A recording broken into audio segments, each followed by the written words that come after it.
Good morning. It is an honor for me to join this distinguished group of leaders from nations around the world. We come here in Copenhagen because climate change poses a grave and growing danger to our people. All of you would not be here unless you, like me, were convinced that this danger is real. This is not fiction, it is science. Unchecked, climate change will pose unacceptable risks to our security, our economies, and our planet. This much we know. The question then before us is no longer the nature of the challenge. The question is our capacity to meet it. For while the reality of climate change is not in doubt, I have to be honest, as the world watches us today, I think our ability to take collective action is in doubt right now. And it hangs in the balance. I believe we can act boldly and decisively in the face of a common threat. That's why I come here today, not to talk, but to act.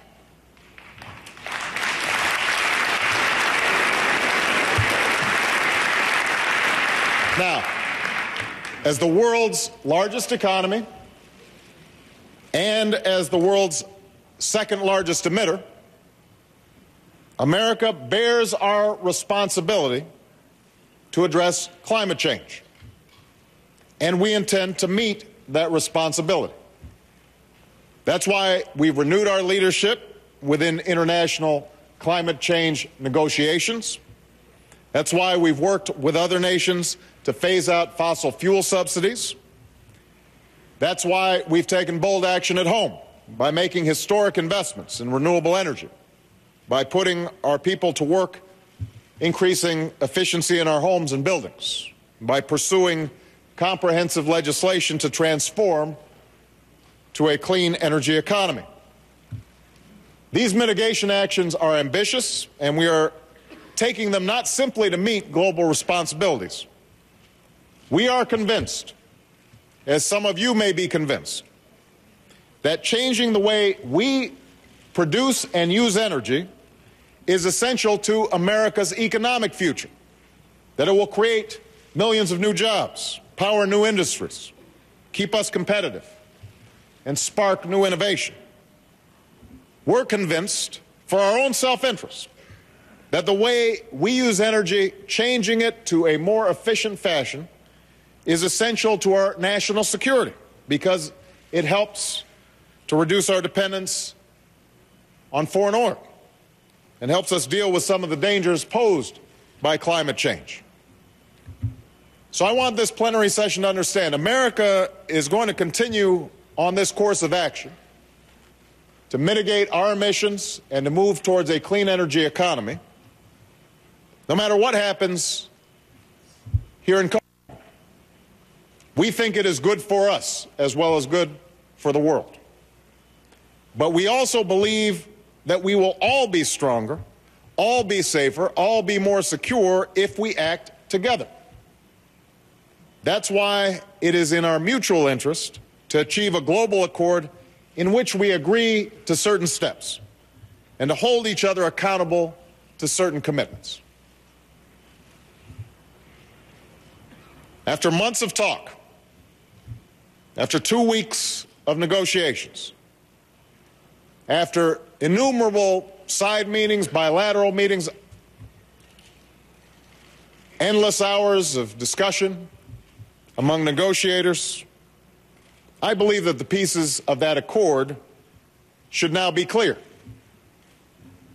First, all major economies must put forward decisive national actions that will reduce their emissions and begin to turn the corner on climate change. I'm pleased that many of us have already done so.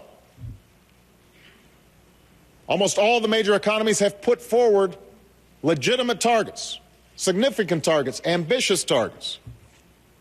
And I'm confident that America will fulfill the commitments that we have made, cutting our emissions in the range of 17% by 2020 and by more than 80% by 2050, in line with final legislation. Second, we must have a mechanism to review whether we are keeping our commitments and exchange this information in a transparent manner. These measures need not be intrusive or infringe upon sovereignty. They must, however, ensure that an accord is credible and that we're living up to our mutual obligations. Without such accountability, any agreement would be empty words on a page. I don't know how you have an international agreement where we all are not sharing information and ensuring that we are meeting our commitments. That doesn't make sense.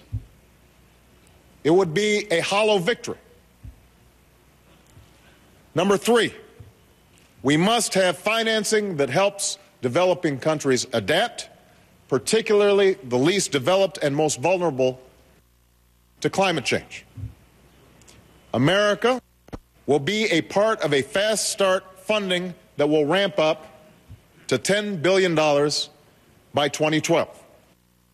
Yesterday, Secretary Hillary Clinton, my Secretary of State, made it clear that we will engage in a global effort to mobilize $100 billion in financing by 2020, if, and only if, it is part of a broader accord that I've just described. Mitigation, transparency, financing. It's a clear formula, one that embraces the principle of common but differentiated responses and respective capabilities.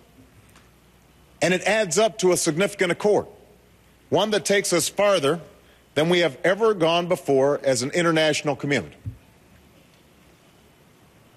I just want to say to this plenary session that we are running short on time. And at this point, the question is whether we will move forward together or split apart, whether we prefer posturing to action. I'm sure that many consider this an imperfect framework that I just described. No country will that it wants. There are those developing countries that want aid with no strings attached and no obligations with respect to transparency. They think that the most advanced nations should pay a higher price. I understand that. There are those advanced nations who think that developing countries either cannot absorb this assistance or that will not be held accountable effectively, and that the world's fastest growing emitters should bear a greater share of the burden. We know the fault lines because we've been imprisoned by them for years. These international discussions have essentially taken place now for almost 2 decades. And we have very little other than an increase, acceleration of the climate change phenomenon. The time for talk is over. This is the bottom line. We can embrace this accord, take a substantial step forward, continue to refine it, and build upon its foundation. We can do that, and everyone who is in this room will be part of a historic endeavor, one that makes life better for our children and our grandchildren. Or we can choose delay, falling back into the same divisions that have stood in the way of action for years. And we will be back having the same stale arguments month after month, year after year, perhaps decade after decade, all while the danger of climate change grows until it is irreversible.